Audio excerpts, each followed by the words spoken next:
શ્રી ગણેશાય નમઃ. નમસ્કાર દર્શક મિત્રો. રાહુનું રાશિ પરિવર્તન 18 મહિને રાહુ અને કેતુ રાશિ પરિવર્તન કરે છે.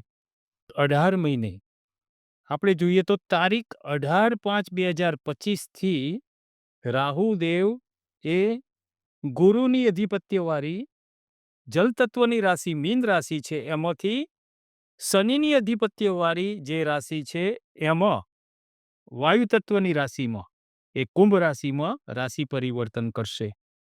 ક્યાં સુધી રહેશે?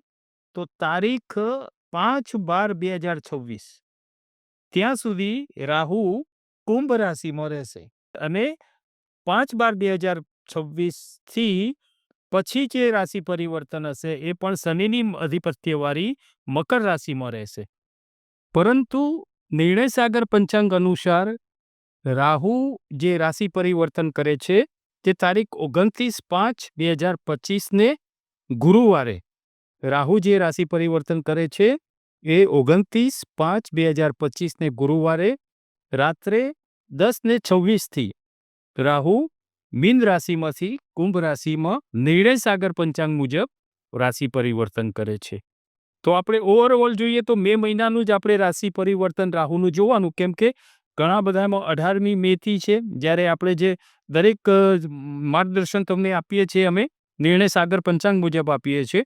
નિર્ણય સાગર પંચાંગ મુજબ 29/5થી છે અને આમ ઓવરઓલ જે બધાની જે માહિતી છે એ 18/5થી છે. ટૂંકમાં મે મહિનાના છેલ્લા 15 દિવસમાં રાહુ રાશિ પરિવર્તન કરે છે અને મીનમાંથી કુંભ રાશિમાં આવે છે. તો અહીંયા રાહુનું ગોચર કેવું રહેશે તે વિશેની આપણે માહિતી આપણે જાણવાની છે. વક્રી ચાલ છે રાહુની. પહેલા રાહુ વિશેની થોડી માહિતી લઈ લઈએ અને પછી આપણે રાશિ પ્રમાણે જોઈએ કે કેવું કોને ફળ આપશે. કેમ કે તમે જાણો કે રાહુ શું કરી શકે છે, તો પોતાની રાશિમાં કેવું ફળ આપશે એ તમને ખ્યાલ આવી જશે અને થોડું સાંભળવાથી પણ વિશેષ તમને ખ્યાલ આવશે. રાહુ કોઈ દિવસ માર્ગી નથી બનતા, આમ સીધા નથી ચાલતા, પાછા જ ચાલે છે. એટલે એવું કહેવાય જ્યોતિષની ભાષામાં કે રાહુની વક્રી ચાલ હોય છે. રાહુ એ છાયા ગ્રહ છે. રાહુ અને કેતુ એ છાયા ગ્રહ તરીકે એ દેખાતા નથી, પણ એની અસર હોય ને એ અસર જોરદાર અનુભવાય છે. દેખાય નહીં, પણ અસરથી અનુભવાય કે આમની અસર થઈ. હવે કેવી થાય છે એ પણ આપણે આગળ જોઈએ. તો રાહુ કેતુ કેવી રીતે ગ્રહનું સ્થાન પામ્યા એનું પહેલા જોઈએ કે ઉદ્ભવ કેવી રીતે થયો. રાહુ અને કેતુ આ બે ગ્રહો આમ કુલ ગ્રહ હતા 7. સૂર્ય, ચંદ્ર, મંગળ, બુધ, ગુરુ, શુક્ર અને શનિ, આટલા સુધીના 7 ગ્રહો જ હતા.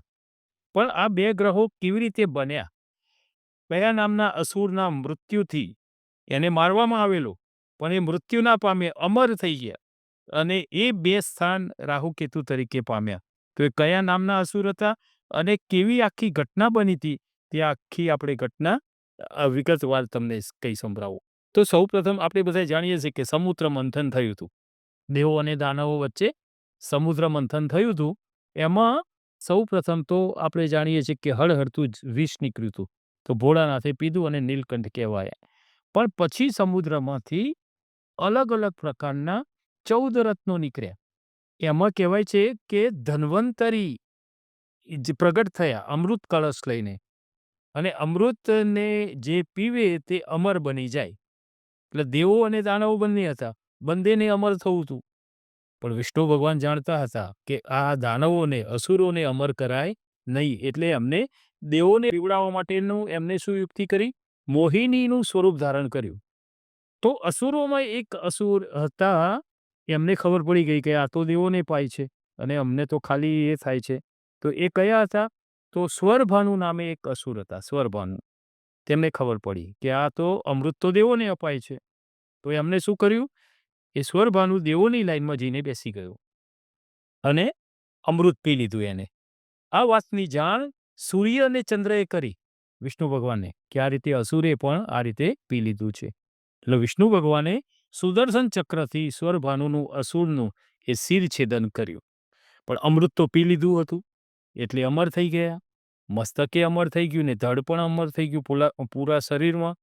એટલે મસ્તક રાહુ તરીકે અને ધડ કેતુ તરીકે ગ્રહોમાં સ્થાન પામ્યા. તો આ હતી વિગતવાર રાહુ અને કેતુનો ઉદ્ભવ કેવી રીતે થયો, આ બે ગ્રહ કઈ રીતે થયા એની વિશેની આપણે માહિતી પહેલા જોઈ.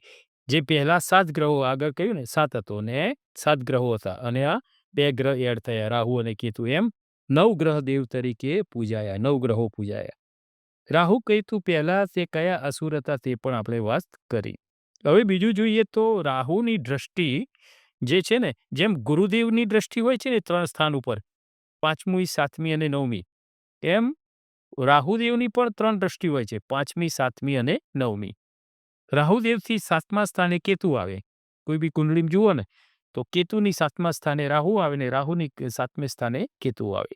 મસ્તકથી આજ્ઞા થાય તો ધડ એ પ્રમાણે કામ કરે. મગજથી ઓર્ડર મળે ને કે આમ કરવાનું છે, અહીંયા જવાનું છે, એટલે ધડ એ પ્રમાણે આખું પગ ને આખું શરીર એ પ્રમાણે જાય. એટલે મસ્તક જે છે એ રાહુ છે અને ધડ એ કેતુ છે.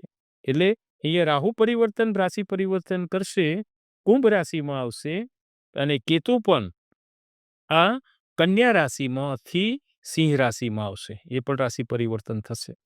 આ રીતે રાહુ અને કેતુનું રાશિ પરિવર્તન છાયા ગ્રહ તરીકે કોઈ દાડો માર્ગી નથી હતા, વક્રી ચાલ હોય છે. બધાય ગ્રહ આગળની રાશિમાં જાય. મેષ પછી વૃષભમાં જાય, મિથુનમાં જાય, કર્કમાં જાય. એમ આ ગ્રહ એવા છે ને કે પાછળ આવે છે. રાશિથી પાછળ કર્કથી મિથુનમાં આવે, વૃષભમાં આવે, મેષમાં આવે. આમ પાછી એ વક્રી એમની ચાલ હોય છે, વક્રી ચાલ. તો હવે આપણે જોઈએ આ અલગ અલગ રાશિમાં કેવી રીતે ફળ આપનારા બની રહેશે તે વિશેની માહિતી. તો સૌપ્રથમ જોઈએ મેષ રાશિ, અક્ષર અલય. તમારી મેષ રાશિ મંગળની અધિપત્યવાળી રાશિ મેષ રાશિ માટે રાહુદેવનું રાશિ પરિવર્તન તમારી રાશિથી 11મા સ્થાનેથી 11મા ભાવથી થશે. આ 11મું જે ભાવ છે એ લાભસ્થાન છે, લાભ કરાવે. રાહુદેવ લાભમાં આવે ને એવું તમે ના વિચારતા કે રાહુદેવ ખરાબ જ કરે છે. રાહુદેવ લાભસ્થાને ભાગ્યસ્થાને સારું ફળ આપતા હોય છે. બહુ સારું આકસ્મિક ધન લાભ કરાવે. એક વાત સ્પષ્ટ છે કે રાહુદેવ ભ્રમ કરાવે.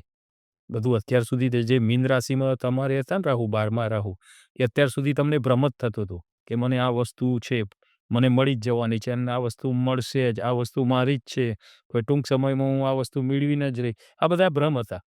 અત્યાર સુધી તમને કોઈ વસ્તુનું મેળવણી નથી કરાવી.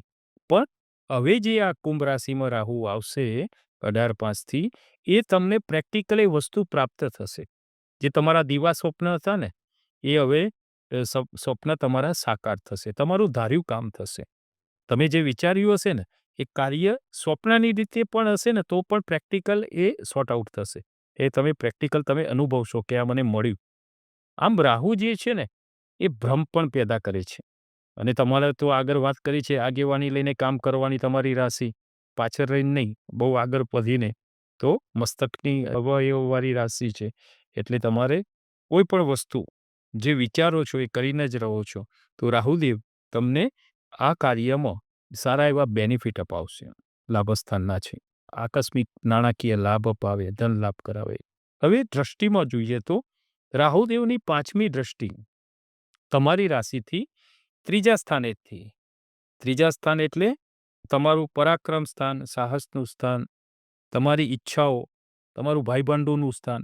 અહીંયા તમારી જે ઈચ્છા છે, તમારું જે સાહસ છે, જે તમે વિચારો છો એનું તમને ફળ મળતા તમારું સાહસ ઓર વધશે. કોઈ પણ વસ્તુ સ્ટ્રગલ કરો ને એનું ફળ મળે ને એટલે ઓર સ્ટ્રગલ કરવાની ઈચ્છા થાય. આકસ્મિક આર્થિક લાભ પણ મળી શકે.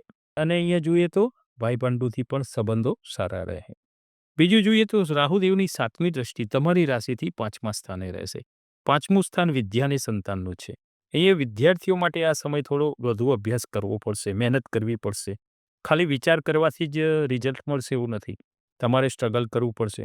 રાહુદેવ તમને અમુક વખતે આ બધું આવડે જ છે એવી રીતે માનસિક રીતે ભ્રમ પેદા કરાવશે. પણ ભ્રમિત નહીં રહેવું, મહેનત જ કરવાની અને એવા વ્યમમાં નહીં રહેવાનું કે હું આમાં તો આ બધું મને આવડે જ છે ને મને એવી રીતે નહીં રહેવાનું. મહેનત કરશો તો રાહુદેવ એનું ફળ તમને અપાવશે. સંતાનથી પણ સારું રહેશે. સંતાનનો તમારે જે પ્રશ્ન હશે એ અહીંયા તમને એનું સોર્ટ આઉટ બધું થતું જોવાશે. હવે રાહુદેવની 9મી દ્રષ્ટિ. 9મી દ્રષ્ટિ તમારી રાશિથી 7મા સ્થાને રહેશે. અહીંયા તમારું 7મું સ્થાન તમારા જીવનસાથીનું છે.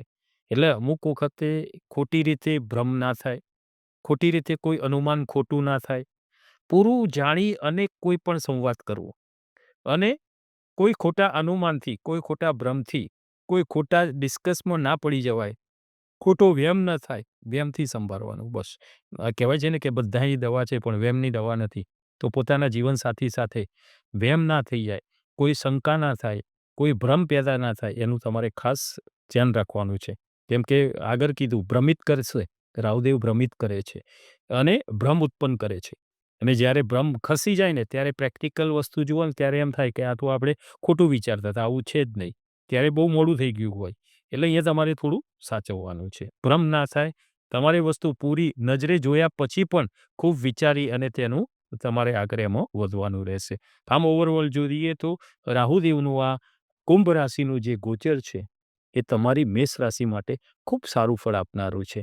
તમારે નાણાકીય રીતે અને બધી જ રીતે તમે જુઓ તો તમને રાહુદેવ આકસ્મિક લાભ કરાવનારા બની રહેશે. તો આ હતું રાહુદેવનું રાશિ પરિવર્તન. તમારી મેષ રાશિ માટે કેવું રહેશે તે વિશેનું ફળાદેશ. નમો નારાયણ.